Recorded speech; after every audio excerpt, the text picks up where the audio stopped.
함께 은혜 주실 말씀의 제목은요, 곤고할 때에입니다. 곤고할 때. 어떻게 보면 전 세계의 상황이, 아니면 또 우리의 지금 상황이, 또 어떤 분들한테는 개인적인 상황이 또한 오늘 제목과 같이 곤고한 때를 맞이했을 수가 있습니다. 그러니까 오늘 말씀을 통해서 이때에 내가 어떻게 해야 되는지 한번 다시 말씀을 통해서 은혜를 받으시기를 간절히 바라겠습니다. 먼저 곤고라고 하는 말을 사전적으로 보면은요, 마음이 답답하면서 해결할 수 없는 벽에 부딪힌 상태의 괴로움, 그러니까 사박이나 벽이 있는 그 감옥에 갇힌 막막함의 상태를 말합니다. 자, 곤이라고 하는, 곤고에서 곤이라고 하는 그 한자를 한번 살펴보면은요, 자, 한번 그림 좀 띄워 주실래요? 저렇게 생겼어요. 곤자가 가운데에 뭐가 있어요? 나무가 있죠. 근데 성경에서 나무는 뭘 상징하죠? 사람이에요.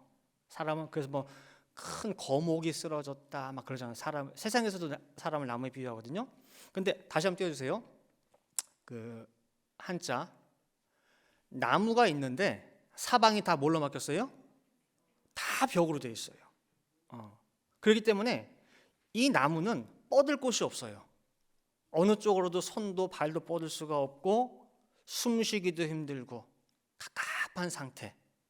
이러한 상태가 바로 뭐예요? 곤의 상태고, 그 곤의 상태에서 받는 괴로움이 바로 곤고예요. 곤고. 그래서 이 곤고의 이 상태는 세상 사람이나 우리 믿는 성도들이나 다 맞이하는 거예요. 성도라고 이 곤고가 없을 수가 없죠. 근데 우리가 성경을 통해서 이 곤고한 밤을 대처하는 그 두 가지의 모습을 오늘 한번 살펴보도록 하겠습니다. 먼저 아하스 왕과 히스기야 왕을 살펴볼 거예요. 자, 아하스 왕에 대한 평가부터 살펴보면은 이 왕은 악한 왕이에요. 그래서 아하스 왕의 현재 오늘 본문에서 나타나는 상태를 보면은요, 아까 그 곤이라고 한 한자와 똑같은 상태예요. 사방이 꽉 막힌 상황. 위로는 북쪽에서 북이스라엘과 그 다음에 북동쪽에 있는 아람 두 나라가 연합을 해가지고 지금 쳐들어오고 있는 상황이에요. 위에서부터 두 나라가. 그 다음에 남서쪽에 있는 블레셋도 또한 쳐들어 올라오고 있어요. 그 다음에 또 남동쪽에 있는 에돔 족속도 아하스를 향해서 뭐예요? 올라와. 그러니까 말 그대로 뭐예요? 위, 아래 다 쳐들어오는 상황이란 말이에요. 사방이 꽉 막힌. 그러한 가운데 이사야 선지자가 오늘 본문에서 말씀하는 게 뭐냐면은, 아하스 왕이요, 하나님 여호와께 구하라. 징조가 필요하면, 즉 뭔가 보이는 표식이 있죠. 징조가 필요하면은 징조라도 구하라, 그 소리예요. 사사기 6장에 보면은요, 사사 기드온이 있어요. 근데 하나님께서 그 이스라엘 민족을 구원하기 위해서 큰 용사 기드온이여 라고 불렀단 말이에요. 내가 너를 통해서 이 민족을 구원하겠다라고 할 때에 기드온이 자신이 없는 거야. 내가 무엇이건데 이 백성을 구원합니까? 라고 할 때에, 그러면은 하나님께서 나를 통해 구원하시고 이 민족을 살릴 것이라는 건 징조, 뭔가를 좀 보여달라고, 확실한 표징을. 그럼 뭘 구하니? 얘기해봐 라고 할 때에, 내가 마당에다가 양털을 한 뭉치를 놓을 테니까 아침에 이슬이 양털에만 있고 그 다음에 땅은 땅은 마르게 해주세요 라고 하는 거예요. 그래서 아침에 일어나봤더니 뭐예요? 양털은 젖어 있고 땅은 말라 있어. 됐니? 그랬더니 아니, 한 번 더. 이번에는 뭐예요? 반대로. 양털은 마르고 뭐예요? 땅은 젖게. 하여튼 똑같은 걸 반대로 해가지고 뭐예요? 했어요. 근데 그 다음날 됐더니 뭐예요? 자기가 구한 그대로 된 거예요. 그러니까 그 증표를 보고 기드온이 용기를 얻어가지고 나가게 된 거거든요. 즉 네가 원하면은 증표라도 구하라는 거예요. 아하스 너도 구해봐. 그렇게라도 하라는 거예요. 근데 오늘 본문을 볼 때에 아하스가 난 구하지 않겠대요. 나는 증표를 구하지 않겠대. 나는 하나님을 시험치 않겠노라. 언뜻 보면 굉장히 믿음이 좋은 말 같죠. 이 말이 내가 감히 어떻게 하나님을 시험할 수 있습니까? 믿음에서 나오는 말 같은데 그게 아니에요. 아하스 왕은 하나님께 아예 기대를 안 하는 거예요. 안중에도 없어요. 그럴 마음이 없다는 거예요. 예를 들면은 어떤 영업사원이 물건을 팔기 위해서 이렇게 다 세일 영업을 가잖아요. 그럼 가가지고 그 사장이 그냥 시큰둥해 반응이 별로 관심이 없어. 막 설명을 하고 해도요. 그럼 그 영업사원이 나가면서 그러면 사장님 저기 샘플이라도 놓고 갈 테니까 저기 한번 써보세요 라고 하잖아요. 그럼 보통 일반적으로 뭐라 그래요? 뭐 그렇게 그러세요. 놓고 가세요. 제가 나중에 써보고 연락 드릴게요. 그렇게 하잖아요. 근데 어떤 사람은 놓고 가지 말라고. 그냥 샘플도 가져가시라고. 그 놓고 가지 마시라고. 이렇게 집만 낸다고. 그냥 가져가라고. 그럼 그건 뭐예요? 나는 아예 그 물건은 살 생각도 없다는 얘기예요. 그런 격이에요. 하나님이 오죽하면은 네가 구하는 뭐든지 땅 위든지 아래든지 뭐든 구하마. 내가 해줄게. 보여줄게. 라고까지 제시를 했는데 안 구하겠대요. 그냥 가시라는 거예요. 하나님을 참 비참하게 만들어 버렸어요. 아하스 왕이. 그래서 오늘 본문 이사야 7장 13절에 이사야 선지자가 네가 사람을 괴롭게 하는 것도 모자라 가지고 네 하나님을 괴롭게 하느냐? 이 괴롭게 하다는 말이 히브리어 라인데 하나님을 슬프게, 감정을 상하게 그렇게 하나님을 뭐예요? 그 처지까지 네가 몰아넣어야 되는 거예요. 하나님 마음이 심히 상한 거예요. 근데 하나님 어떻게 했냐면은 아하스 왕이 구하지도 청치도 않았는데 오늘 본문의 징조를 친히 주신 거예요. 원치도 않는데. 그게 바로 이사야 7장 14절이에요. 그러므로 주께서 친히 징조로 구해서 준 거예요? 하나님이 그냥 준 거예요? 친히. 마음이 너무너무 상했는데도 불구하고 친히 징조로 너에게 주실 것이라 해준 거예요. 그게 바로 처녀가 잉타의 아들 나리니 그 이름을 임마누엘 하리라. 이 영업사원이 그 사장이 샘플도 가져가요. 놓고 가지 마요. 가져가요. 라는 그 말에 챙겨서 나왔어. 나온 다음에 가게 문 옆에라도 놓고 간 거예요. 여러분들 같으면 놓겠어요? 자존심 상해서 그냥 침 한번 탁 뱉고 가죠. 그죠? 하나님이 그렇게라도 해가지고 뭐예요? 주었어요. 결국 아하스 왕은 하나님한테 기대 안 했어요. 누구한테 갔어요? 아수르 왕. 그 당시 강대국인 아수르 왕한테 찾아가가지고 두 손 비벼가면서 도와달라고 하고 그냥 맨손으로 됩니까? 맨입으로 돼요? 안 되죠. 그러니까 나라에 있는 거 없는 거 다 끌어모아가지고 뇌물을 바쳐요. 기껏 뇌물 바치고도 또 구박을 받아. 심한 모욕과 모멸을 당하게 되고. 그게 바로 뭐예요? 아하스 왕이 곤고한 밤을 맞아서 행한 자세예요. 반면 아들 히스기야 왕을 보시면은요, 아버지와 달리 선한 왕이에요. 히스기야는 단독 통치, 그 전에 아버지랑 같이 공동 통치하다 단독 통치 시작하자마자 성전부터 싹 청소했어요. 아버지가 성전 안에 온갖 이방 우상이고 뭐고 다 갖다 놓았거든요. 그것부터 싹 다 정리했어요. 다 정리하고 청소 다 싹 다 해봤어요. 다 해버리고 아버지가 성전 문 닫아놨거든요. 꽝꽝 못 박아가지고 그거 다 뜯어버리고 성전 문 열고 등대에 등불 다 꺼진 거 다 켜고, 그렇게 해서 하나님 뜻 가운데에 선하게 다스리는 왕이 히스기야 왕이에요. 근데 이 선왕 히스기야에게도 곤고의 때가 찾아왔는데, 아버지 때에 그렇게 심한 모욕과 멸시를 했던 아수르 군대가 이젠 잡아먹겠다고 쳐들어온 거란 말이에요. 그래서 아수르 군대가 이 성을 다 사방으로 포위를 다 해버렸네.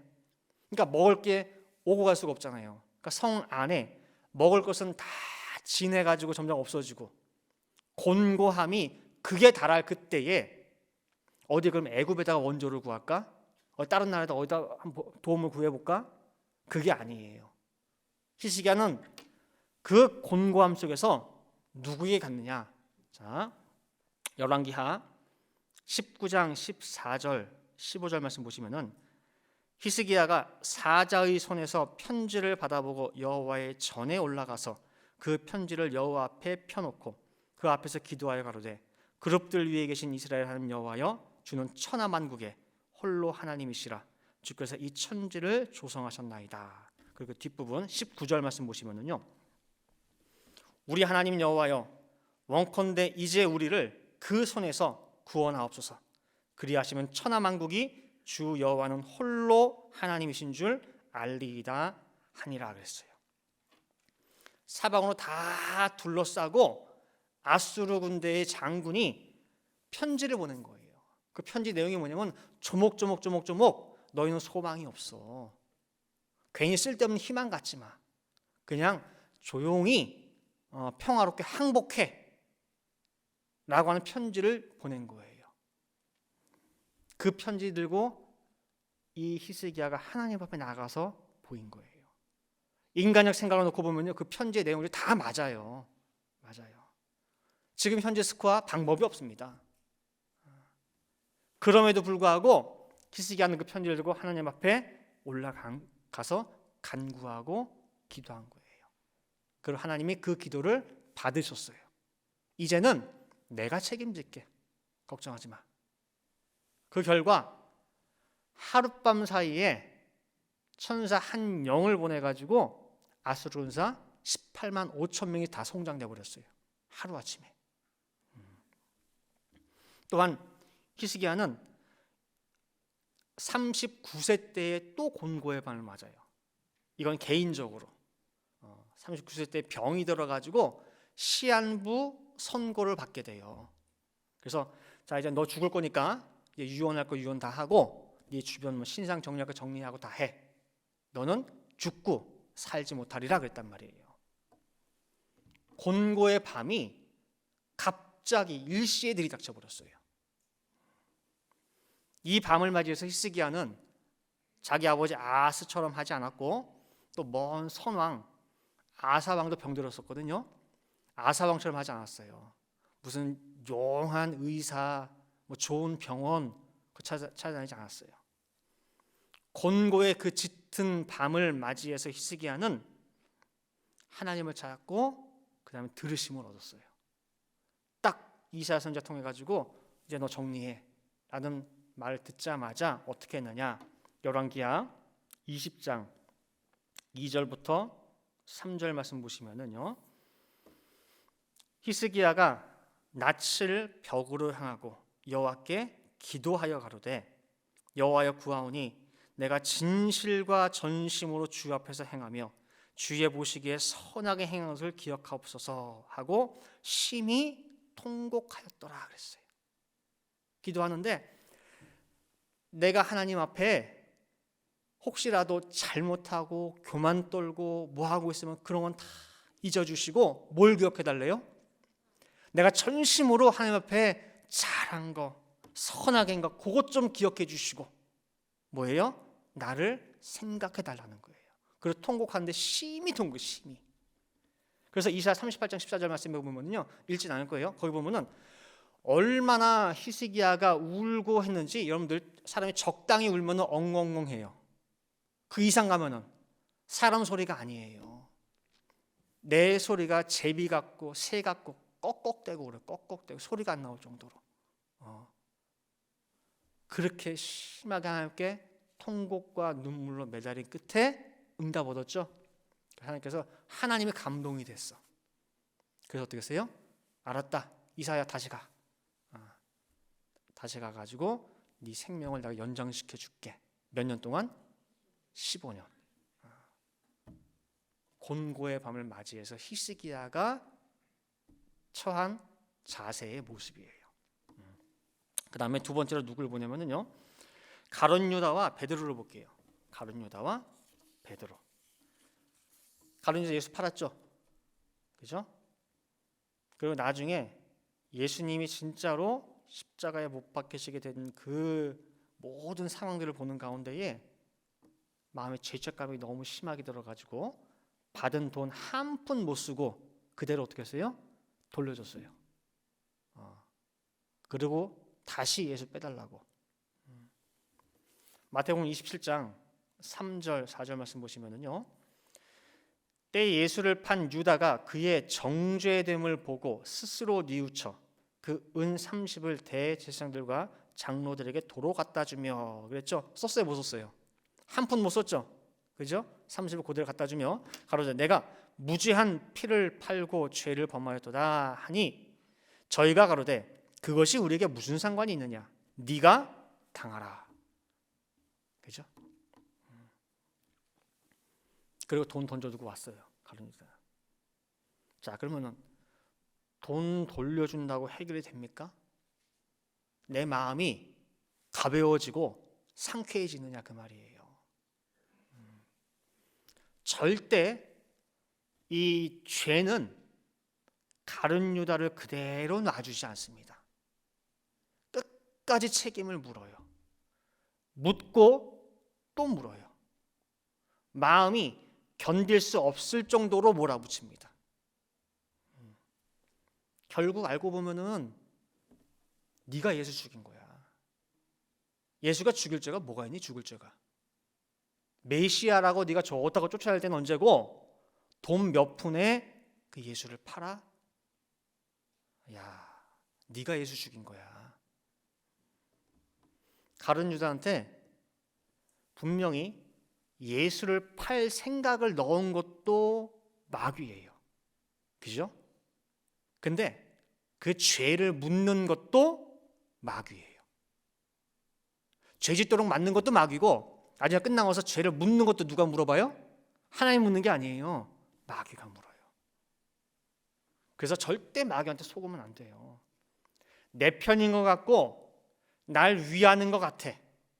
그러나 결국은 내 약점을 잡고 제일 먼저 내 죄를 들춰내 심판대에 올리는 게 누구냐면 바로 마귀예요.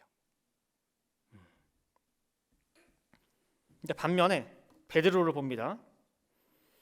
예수님 잡히실 때 도망갔죠. 예수 잡히실 때 예수님 포승줄에 묶여가지고 끌려가실 때 베드로가 쫓아갔어요.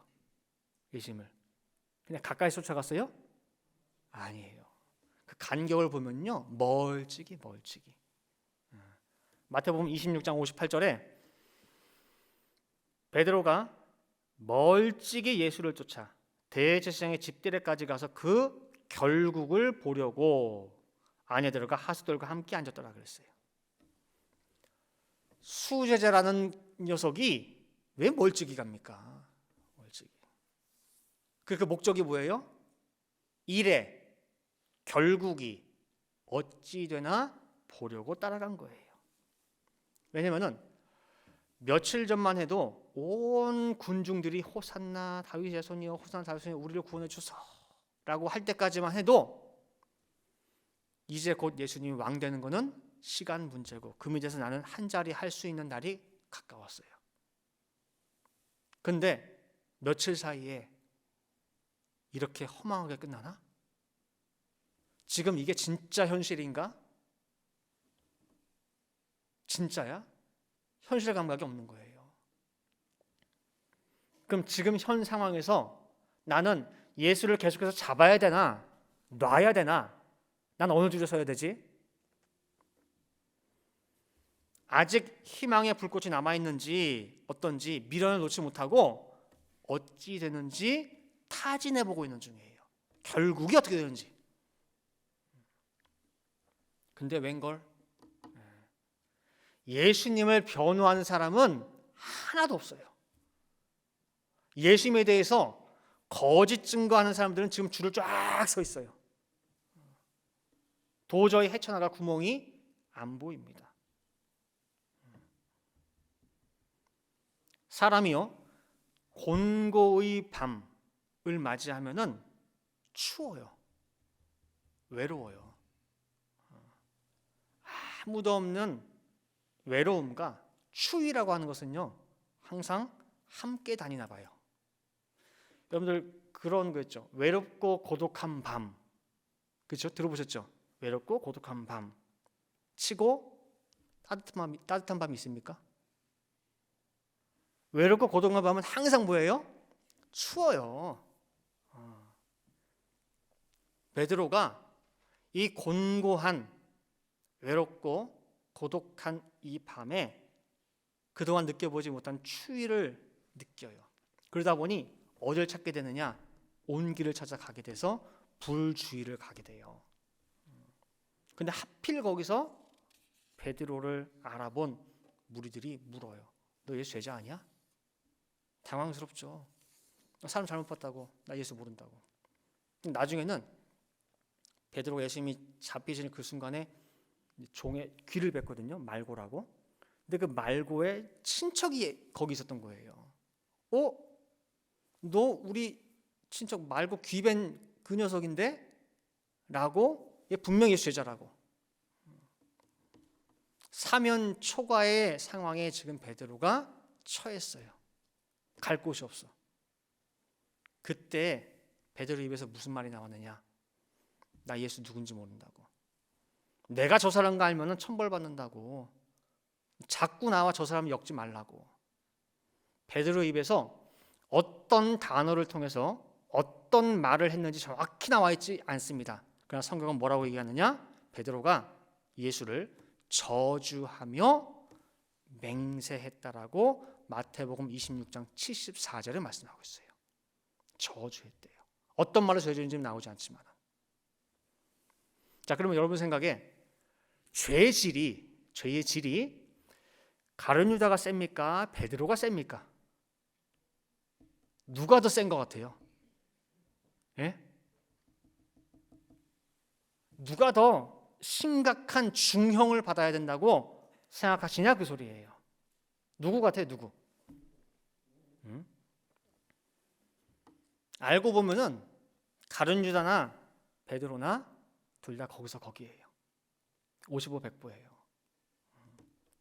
그러나 그 두 사람의 운명이 나중에 보면 완전히 극명에 갈려요.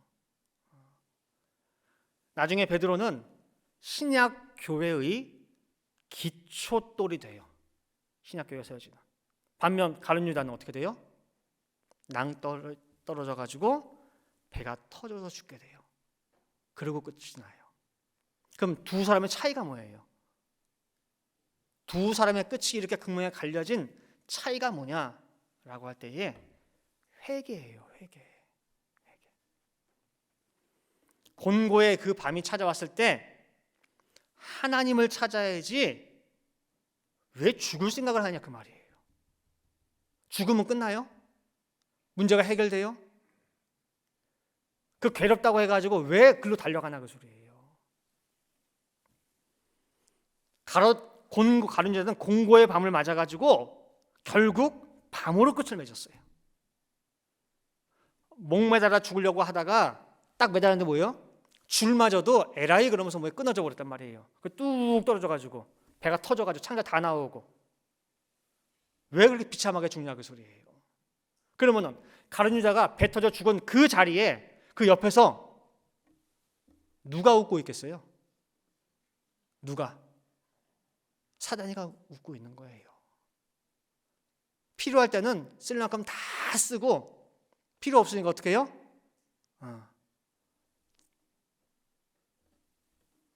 왜 사단이 앞잡이 노릇하고 이용만 당하다가 이런 비참한 말로를 맞이하느냐 그 말이에요. 자, 그다음에 두 명 또 마지막으로 우편 강도와 좌편 강도를 볼게요. 우편 강도와 좌편 강도. 두 강도의 공통점은 극한의 곤고한 밤을 맞이했다는 거예요. 같이 십자가에 매달려 있죠. 예수님 중간에 있고 우편 좌편으로. 십자가라는 두 손, 두 발에 못이 박히고 온 몸에 물과 피가 서서히 빠져나가요. 그 나무에 달려가지고 실제로는 한 며칠간, 그러니까 목숨이 긴 사람 한 열흘까지도 매달려 있어요 거기에. 그러니까 서서히 빠지다 보니까 나중에는 그 십자가에 매달린 사람이 뭘 요청하냐면은 제발 나를 참수해달라. 그냥 빨리 죽을 수 있게 목을 땡가당 해달라는 거예요. 빨리 죽여달라고 호소하는 자리가 십자가의 자리예요. 그만큼 고통스러운 자리가 십자가입니다. 그래서 그 자리에서는 남을 돌아볼 여유도 없고 말 한마디 입술 떼기도 천근만근인 자리예요. 그 칠흑 같은 고통의 밤에 한 강도는 예수를 힘을 다해서 변호했어요. 나 하나 버티기 힘든 그때에 좌편 강도를 향해 가지고 예수님을 변호해요. 너와 나는 지금 이렇게 십자가에 달린 것이 마땅한 우리의 죄값이야. 입이 10개라도 할 말이 없어. 그러나 이 가운데 계신 이분은 달라. 함부로 욕하지 마. 예수님은요, 아까 말씀드렸죠. 대제사장 집에 가가지고 신문 받고 신문할 때에 변호한 사람이 한 명이라도 있었어요, 없었어요? 변호한 사람이 한 명이 없었어요. 근데 어디서 처음 변호를 받았어요? 십자가상에서. 누가? 우편 강도가. 우편 강도가 그럼 편하고 등 따시고 배부른 상태에서 변호했습니까? 아니에요. 곤고의 그 밤에 이 강도가 변호를 한 거예요. 그리고 그 처참한 예수의 몰골을 보면서 그 속에 신성을 봤어요. 나랑 똑같이 지금 상황이 있거든요. 예수는 아나 처한 꼴을 볼 때에는 별 차이가 없어요. 동기동창이에요.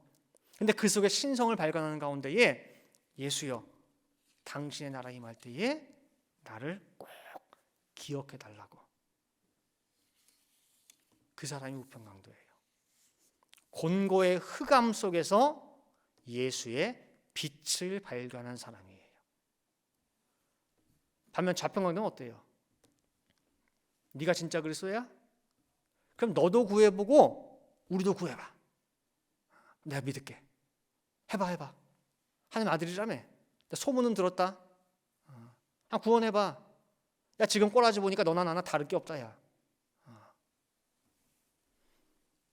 남녀 간섭하기도 힘든, 한마디 내뱉기 힘든 그 상황에 어쩜 그래도 악에 받쳐가지고 끝까지 욕을 하냐 그 말이에요. 그렇죠? 그래서 좌편강도는 처음부터 끝까지 곤고의 밤이에요. 밤으로 시작해가지고 밤으로 끝나는 비참한 인생들의 전형적인 표본을 제시해주고 있어요. 자, 이제 결론 맺도록 하겠습니다.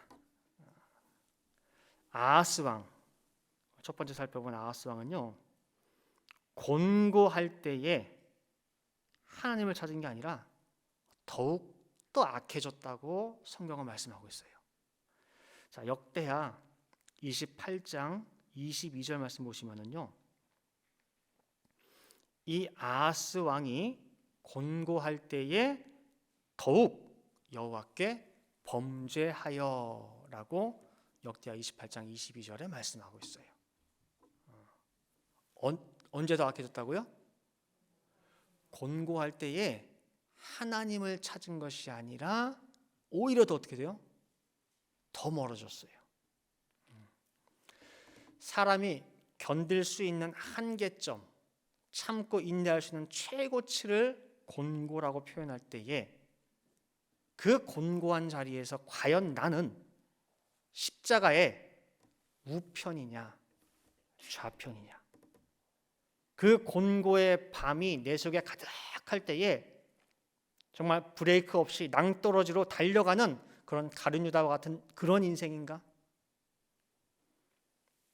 가룟 유다가 자살해가지고 죽었을 때 가장 슬퍼한 사람이 누구겠어요? 가장 슬퍼한 게 돌아오기만 하면은 10번이고 20번이고 다 받아주실 텐데 예수님을 믿어도 그렇게밖에 믿지 못하고 왜 낭떠러지로 달려가냐 그 말이에요. 회개하면 돼요. 회개하면. 베드로는 뭐예요? 죄질로 놓고 보면 별 차이가 없어요. 어떻게 3년을 모신 자기 스승 예수님을 저주하고 맹세합니까? 근데 베드로는 뭘 했어요? 회개했어요. 회개하면 돼요. 나는요, 내가 그동안 한 짓이 있어서 도저히 안 돼요. 아유, 하나님 앞에 벼룩도 낯짝이 있는데 예수님 볼 면목이 없습니다. 안 돼요, 안 돼. 그래서 회개 못 하겠대. 여러분들 뭐도 낯짝이 있다고요? 벼룩도 낯짝이 있대. 근데요, 여러분 아셔야 될 게 성경적으로 놓고 보면은요, 벼룩이나 하루살이 구더기가 우리보다 위에요. 우리보다. 거기 비교하면 안 돼요. 나보다 훨씬 위에요. 엉뚱한 데 비교하지 마시고요. 사람은 다 똑같아요. 나만 그런 게 아니라 사람치고 그냥 안 그런 척 고상한 채 할 뿐이지 다 똑같아요. 알고 보면은. 누가 회개하느냐 회개 안 하느냐 그 차이만 있을 뿐이지 죄의 질로 놓고 보면은 아까 말씀드린 대로 베드로나 가룟 유다는 뭐예요? 똑같아요. 그래서 곤고한 그 날에 하나님을 찾고 하나님께 돌아오면 돼요. 그리고 가룟 유다 좌편강도처럼 끝까지 고집 부리지 마시기 바래요. 돌이키기만 하면은 다 용서해줘요. 그래서 혹여 지금 오늘의 이 순간이 나에게 있어서 사방이 꽉 막힌 곤고의 날이라 날 도와줄 누가 없을까 할 때 애굽 찾지도 마시고 앗수르 의지하지도 마시고 무릎 꿇고 기도해 보세요. 하나님 찾으세요. 그래서 이번 사순절 기간에 이러한 이거 어디로 가지? 사방 꽉 막혔어. 해결 안 된 그런 모든 기도 제목을 놓고 간절히 기도하시기 바래요. 너희가 찾고 또 찾으면 내가 어떻게 준대요? 만나주리라 하겠어요. 그래서 이 사순절 기간을요, 여러분들 그동안 내가 못했던 작은 것부터 해가지고 다 찾아서 그런 회개의 기회로 삼으시고 오히려 더 큰 도약의 발판으로 삼으시기 바라겠습니다. 아시겠죠? 분명히 뭐예요? 그러면은 역사하셔요. 요거 하나 읽고 마칠게요. 시편 34편 6절 말씀을 보시면은요.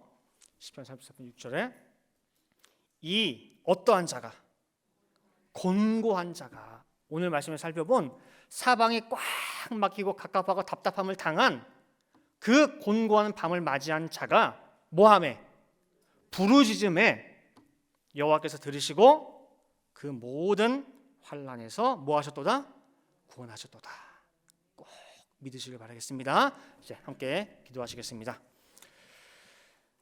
사랑과 은혜가 충만하신 아버지 하나님, 이 거룩한 주일을 맞이하여서 저희 구별된 우리 성도님들 거룩한 자리, 예배의 자리에 거룩한 시간에 거룩한 마음으로 이렇게 교회로 나와서 아버지 앞에 예배드릴 수 있게 해주시니 감사를 드립니다.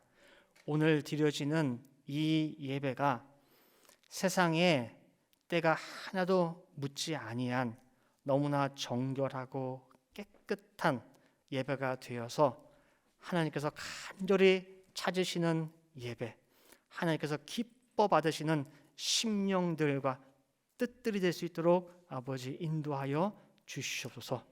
오늘 곤고한 밤을 맞아 대처하는 두 가지의 모습들을 살펴봤습니다.